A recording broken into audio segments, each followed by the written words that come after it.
What's up, guys? This is Case for Pace, doing a year-end review for all 30 teams. And right now, we're on to the Phoenix Suns for this year. Yes, sir. Phoenix. 23 players total this year.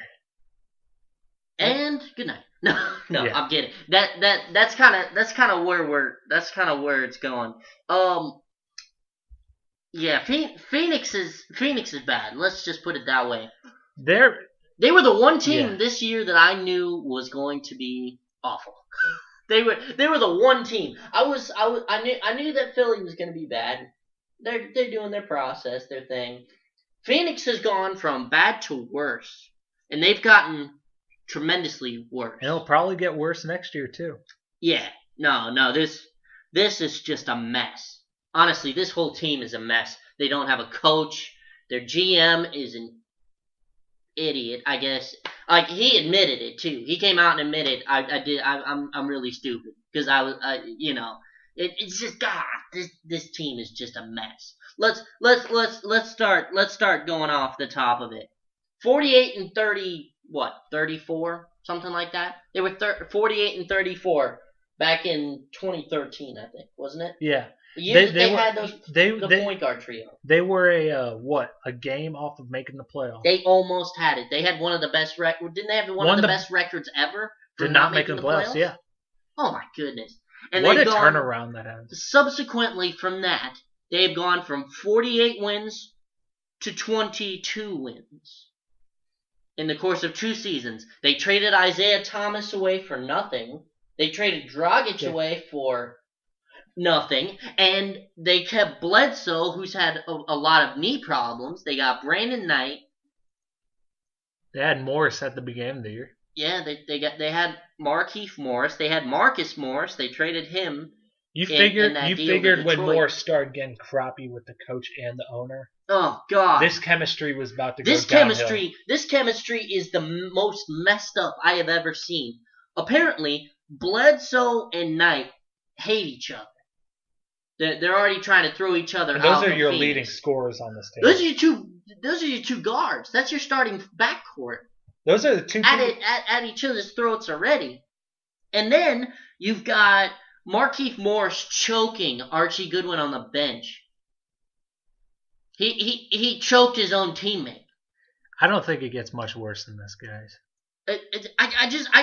Honestly, I didn't know where to go with the Brooklyn thing because it's a confusing situation because of what the GM did. Players confused me here. Yeah. The players are the confusing part to me here. And you know what? It's one thing for Russell to be being a snitch. Yeah. That's one thing. But it's another it's another thing for players to like physically hurt each other though. Like in the middle of a game. It's not just punching somebody, it's choking somebody. That's the most aggressive thing that you can do. You reach over and choke somebody. You're trying to physically harm them. Like punching somebody, you hear about guys getting into punches all the time. They go out and get a beer afterwards. You know what I'm saying? Like they go and they make up. Like how do you make up with somebody that's choking you out on a bench? That your entire team has to come over and separate you guys. Yeah. Because you were mad about a pick and roll call. Oh my goodness, man. That's just messed up. And this team just gets more confusing and more confusing. Because this whole Bledsoe and Knight thing is just awful. Out of the two, I think you do have to trade one of the two. And I think you have to trade Bledsoe. Well, here's the thing. You have to trade one of them. Because Devin Booker... You can't allow two guys that are not getting along like that to be on the same team. Never mind that. There were guys that played and they hated each other on the same team. But when you have somebody like Devin Booker, who's going to be the 2 guard of the future, one of these guys is gone.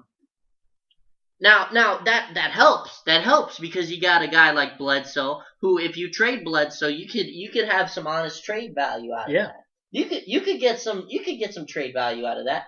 I hope to God that it isn't Chicago that goes out and gets Bledsoe. But Bledsoe's probably the guy that's going here. Brandon Knight's pretty much cemented his place here. Eric Bledsoe's got to go here. He's actually got a pretty cheap contract. And you got Brandon. if you're looking at it next year, let's say you do get rid of Bledsoe. Yeah. You've got in your starting lineup, if you're looking at this current roster, you Mhm. got Brandon Knight at your guard. You got Yeah, point Booker guard. at 2. 2, yeah. Um, Your 3 position is wide open. You could You put- you have to draft a 3 now. You have to. yeah, I mean, I say you still got. If you're looking at this current roster, you put T.J. Warren there. Yeah. And That's you know fair. what? You put Mirza Teletovic at You could start Teletovic too. Yeah, you put him at your 4, and then you put Alex Len at your 5. I mean, that's not a very good team. Still, No, it's not. you got scoring. You got. You do have scoring. You do have scoring. You do have scoring. But I mean, this team is just crazy because of they don't have a direction. You know how crazy that is. Everybody has their own direction here. Brooklyn, at the end of the day, they have Brook Lopez. The Lakers, they got Kobe. They don't have the Philly, guy they on have this team. Philly. They have a pretty good core of guys. They don't really rely on anybody. But at the end of the day, Ish Smith still is gonna most likely take the shot. You know what I'm saying? Like Okafor is a main go-to guy. Who do you go to on this team? Who do you go to? I think ultimately This team has nothing. you got to, Devin Booker's got to become that guy. Oh yeah, I mean, no, that's a lot no, to put I on mean, that's a lot to put on a 19-year-old rookie. youngest kid in the NBA. but 19 years young. But you know what? He showed so much flash this year. I mean, Well, what, with the was 3-point contest was his coming out party. Yeah. Competing with Thompson and Curry. For a guy, let's just face it, he's a flat-out shooter. He's an amazing flat-out shooter. Excellent shooter. He's averaging 14 a game this year. Yeah, it's funny. Weren't we talking about Booker being a bust? You know what? We At had the beginning we of the had year? thought about it. Weren't we saying that Booker was one of those picks that was going to really hurt them because of how young he was and just how he didn't really play any form of role at all at Kentucky when he was there. And then we go and we watch his performance this. That was a lot of guys at Kentucky though, because you know what? They had such a balanced team. I mean, guys now. Nobody showed any it was all team talent. We didn't know what these players had. Well, but we knew how good Karl Anthony Towns was going to be. But all the rest of those guys like Willie Cauley-Stein and Devin Booker, those guys, we didn't know, what they were going to bring to the table because they were in a team system. They weren't in an individual player system. Yeah. But now we're seeing, just how good Devin Booker is. Yeah, this kid is flat out shooter. He's got a lot of potential. I think he's got Klay Thompson potential. Honestly. That's who I compared him to at the beginning of the year too. Yeah. And you know what? Well, once I actually got to see him play a little bit, I said, "Wow, this kid has a little Klay Thompson in him, and he's got a lot of potential to become Klay Thompson." Again, he's still extremely young, and he's got a lot of development. God, he's so young, but you know what? That almost helps shooters because they've always got young legs. They've got fresh legs. Exactly. They've got a lot of stamina. I mean, we just watched a game tonight, and he basically played the entire game. Oh yeah. Sitting on what? 4 fouls. 3 fouls in the first quarter. Yeah. Jeez. 4 going into the half, and he still played the entire game. That's crazy, man. He's got those young legs, like you said. He's got lots of room for development over the years. Absolutely, man. And once he puts on some weight and plays a good summer league and a good preseason, I think he's going to be ready for that starting job. But this team needs a direction. They do. I like Archie Goodwin. I like Archie Goodwin coming off the bench. And also, there are just so many holes here. Also, when they brought in Tyson Chandler this past summer, he has not brought what they expected him to bring them. Well, but I always had a theory about that. I had a theory that move was to teach Alex Len. That move was for Alex Len. That's fair. That's the only reason that they went out and got him. And they were also thinking about, Aldridge. That was an afterthought. But their initial thought was, we need somebody to hold down the fort while Alex Len gets ready. Because I think Alex Len could be a good player in this league. Yeah, I mean, he's definitely shown his flashes. He's taken a long time, longer than the quote minimum to see if a guy's got what it takes. But doesn't that seem like a lot of Big Ten guys? Well, sometimes. Was Maryland part of the Big Ten when he came out? I think he was. I think he was Big East when he came out. Oh, I don't remember, man. That was probably 3-4 years ago, honestly.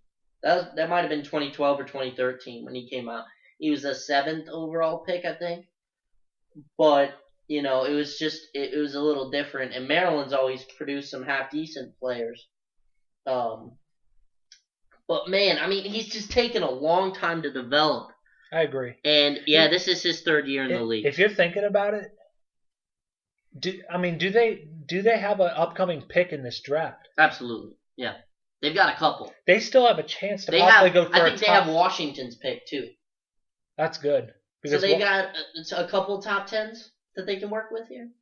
You need a 3 and you need a 4. At the end of the day, you don't have a single power forward on this list.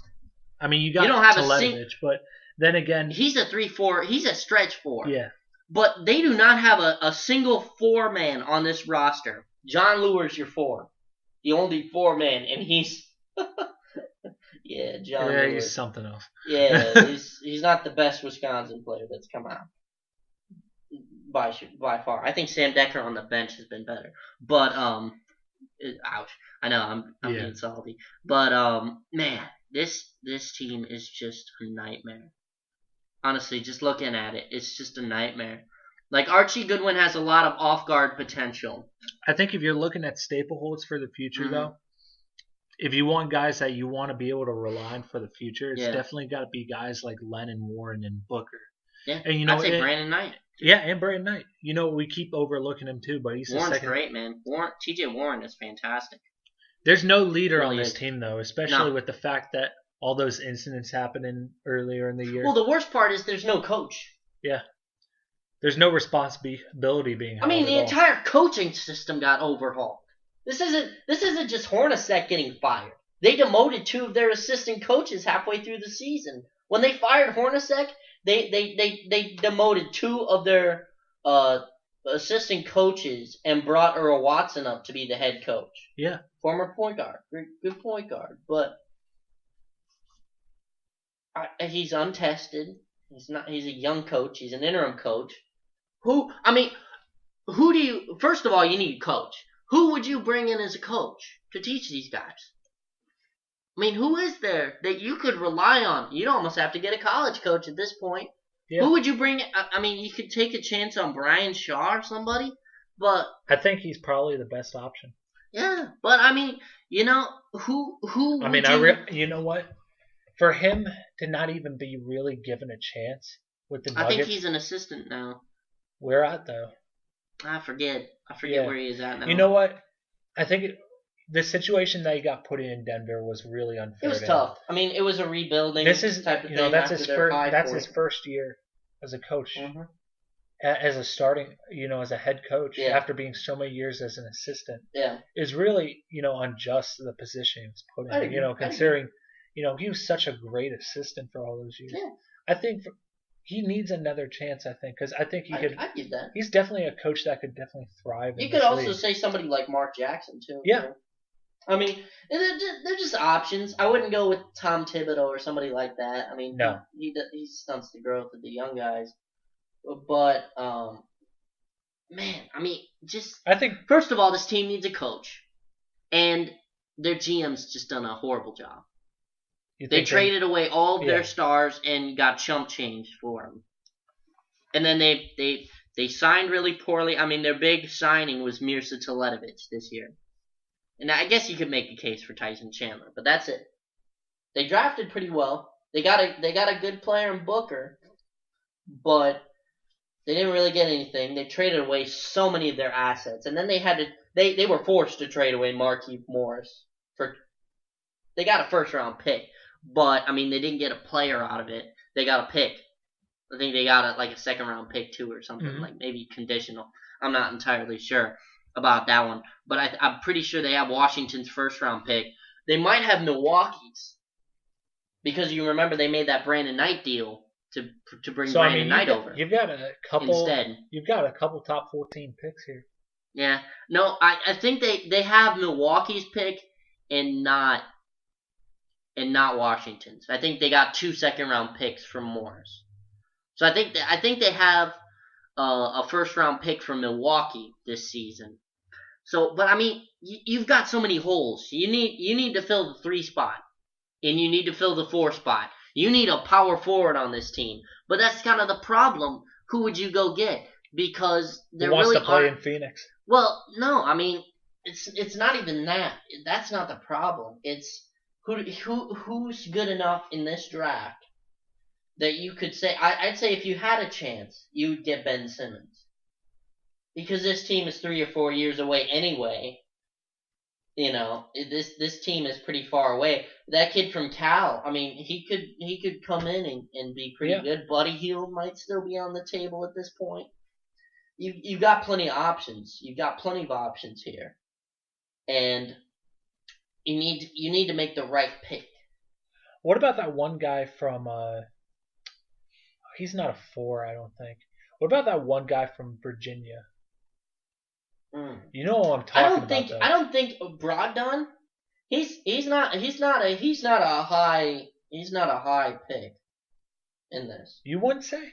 No, not from what I've read up on him. Like, okay, not from the reports that I got. Like, he wasn't on anybody's radar heavily. But I was thinking like some of the mocks have given up that kid from Utah or whatever. I think it's Podol or whatever, Potel. Mm-hmm. I forget what his first name is.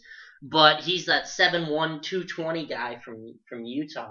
It's like McCabe or something like that. Yeah. But he played at Utah.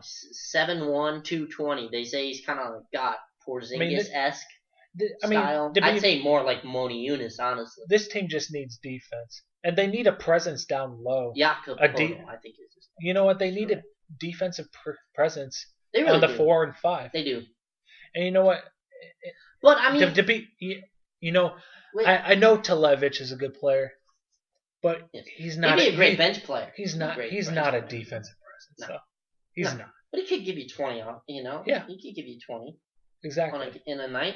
Like, but that's what I'm saying is the biggest thing for me is you have to find a 4. You just have to. If it's Jakob Poeltl that you want to go after, you have to go out and you have to get Jakob Poeltl. But they need a 4-man. And if they can, they need to get another 3-man too that they can build off of. I mean, I like T.J. Warren, but he's kind of more, he's 6'8", 230. That's not bad. Yeah. And I've liked what I've seen out of him. Kid out of NC State, man.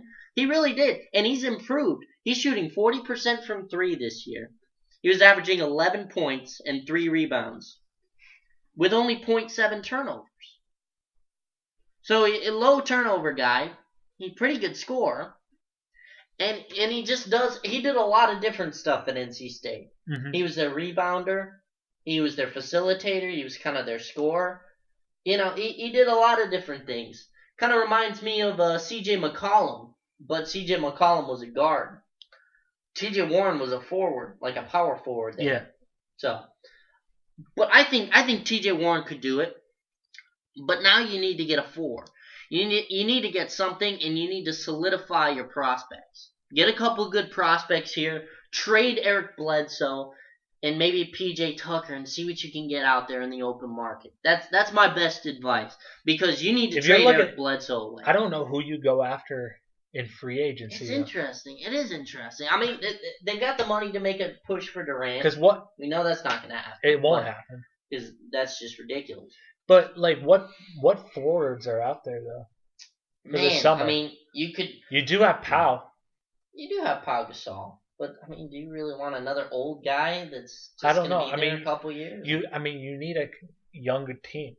Right. I mean, they want to keep a young roster. Yeah. I mean, they've got that, and you know what? If you're Phoenix, you want to keep that young roster. Yeah.